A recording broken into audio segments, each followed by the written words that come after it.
Sir, mail fertility से और sexual डिस्फंक्शंस के आजकल लोग ज़्यादा परेशान हो रहे हैं, इसके क्या रीज़न है? नहीं, दो चीजें आपने पूछा। जैसे मेल इनफर्टिलिटी अलग चीज हो गया, जी, और सेक्सुअल अगर डिस्फंक्शन वाली कोई समस्या है तो वो अलग कैटेगरी हो गई। जी, जैसे कोई जरूरी नहीं है कि सेक्सुअली अगर एलिजिबल पर्सन है तो उसको इनफर्टिलिटी नहीं हो सकता है। जी, कई बार क्या होता है कि पहलवान टाइप शरीर है, बिल्कुल मसल्स बूस्ट है, फिर भी स्पर्म काउंट उसके बिल्कुल नील है या एजोस्पर्मिया की कंडीशन है, तो वहां पे इनफर्टिलिटी रहेगी ही रहेगी। जी, ये दोनों चीजें अलग हैं, को रिलेट करती हैं, वो अलग बात है। लेकिन सबसे पहले हम समझते हैं कि मेल इनफर्टिलिटी होता क्या है और ये कैटेगरी कैसे होती है इसकी।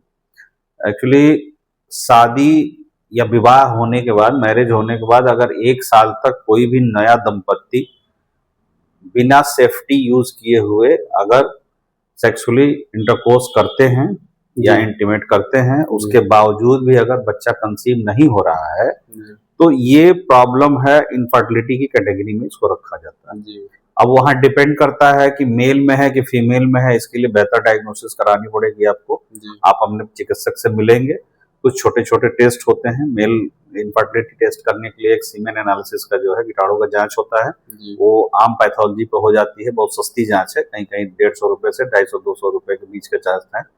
और उसका क्राइटेरिया ये होता है कि कम से कम 3 दिन आप रिलेशन ना बनाए हुए हो, चौथे दिन आप जाके वहां पे स्पर्म अपना देते हैं, जी, और उसके बाद वो टेस्ट हो जाता है और सिंपल से रिपोर्टिंग मिल जाती है। उसको लेकर के आप अपने डॉक्टर से कंसल्ट कर सकते हैं कि सर हमको इनफर्टिलिटी है या जी, नहीं है। जी, मेल इनफर्टिलिटी में बेसिकली क्या देखा जाता है कि स्पर्म्स काउंट आपके अच्छे होने चाहिए, उसकी मोटिलिटी अच्छी होनी चाहिए, स्पर्म्स का क्वालिटी अच्छा होना चाहिए, ठीक है। जी, उसके बाद दूसरा नंबर आता है कि अगर स्पर्म्स की क्वालिटी आपकी अच्छी है, सब कुछ सही है, फिर भी अगर कंसीव नहीं हो रहा है, तो कहीं जी, ना कहीं फीमेल्स में प्रॉब्लम हो सकती है।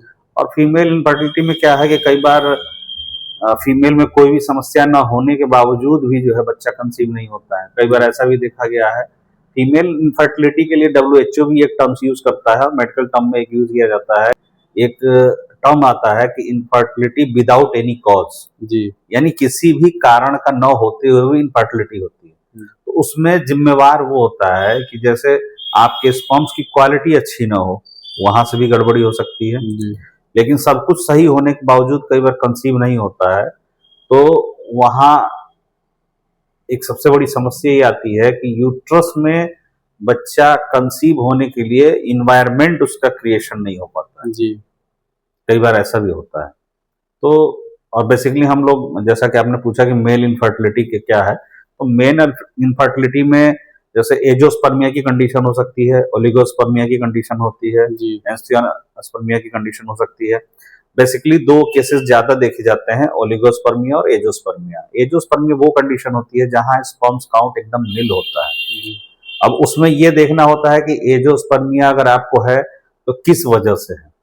जी, कई बार क्या है कि स्पॉन्स बनते हैं, लेकिन वो आपके टेस्टिस तक नहीं पहुंच पाते हैं, या जी, उसको टेस्टिस से बाहर नहीं, इरेक्शन के बाद भी जो है एक्सर्शन नहीं हो पाता है। तो उस कंडीशन में भी जब तक जो है मेल का स्पर्म्स जो है यूट्रस में ट्रांसप्लांट नहीं होगा, जब तक वहां नहीं पहुंचेगा, तब तक जो है कोई भी जो है फर्टिलाइजेशन नहीं होगी। इस जी, वजह से भी इनफर्टिलिटी होती है।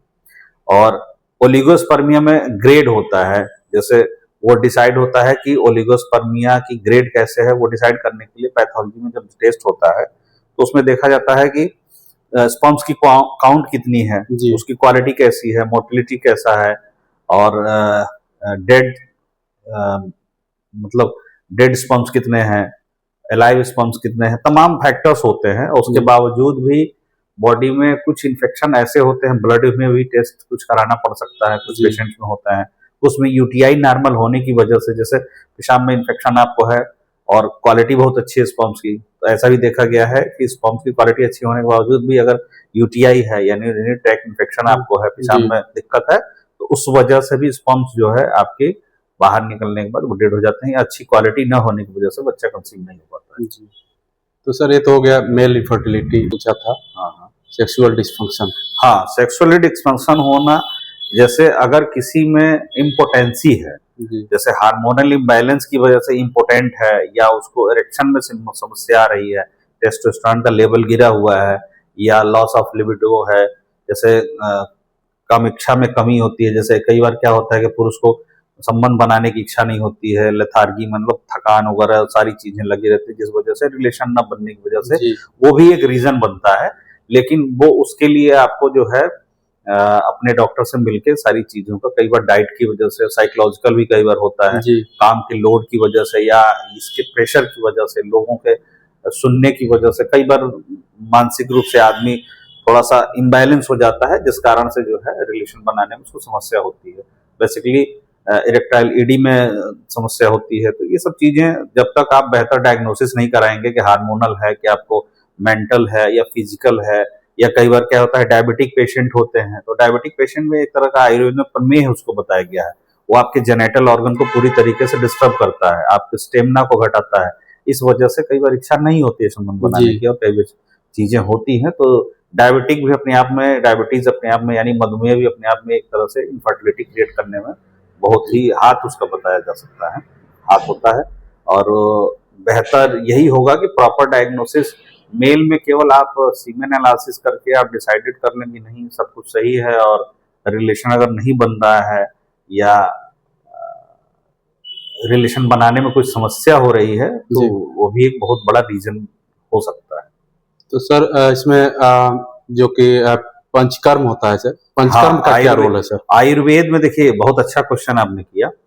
आयुर्वेद में पंचकर्म का बहुत ही बढ़िया रोल है। जैसे गाड़ी की सर्विसिंग आप कराते हैं तो प्रॉपर वे में गाड़ी आपकी स्मूथ चलती है और सारी चीजें, इंजन फिल्टर हो जाता है, सब चीजें बास आउट हो जाती है, घर की भी सफाई आप करते हैं तो कितना स्वच्छ हो जाता है। तो कई बार क्या है कि बहुत से ऐसे गड़बड़ टाइप के टॉक्सिन्स आपकी बॉडी में डिपॉजिट हो जाते हैं। हम लोग दिन भर खाना खा रहे हैं, क्या नहीं खा रहे हैं, शौच कर रहे हैं और पेशाब पैखाना सब कुछ हो रहा है, कुछ अंश तो निकल जाते हैं, लेकिन बहुत से अंश हैं जो पच के ब्लड में मिक्स हो जाते हैं, जो टॉक्सिन्स के रूप में जगह जगह स्टोर्स होते हैं। तो इसमें क्या है कि पंचकर्म में आपकी पूरी बॉडी की डिटॉक्सिफिकेशन होती है, एक तरह से पूरी सर्विसिंग हो जाती है। तो जो दवा आपकी बॉडी पे काम नहीं करता है, कई बार क्या होता है कि बिना मेडिसिन के ही ऑटो इम्यून सिस्टम आपका बूस्ट हुआ और सारी चीजें अपने आप सही होने लगती हैं। तो कई बार शोधन कराने के बाद वो औषधियां जब चलती हैं, वो मेडिसिन चलती हैं, तो उसका 10 टाइम जो है रिजल्ट बेहतर मिलता है।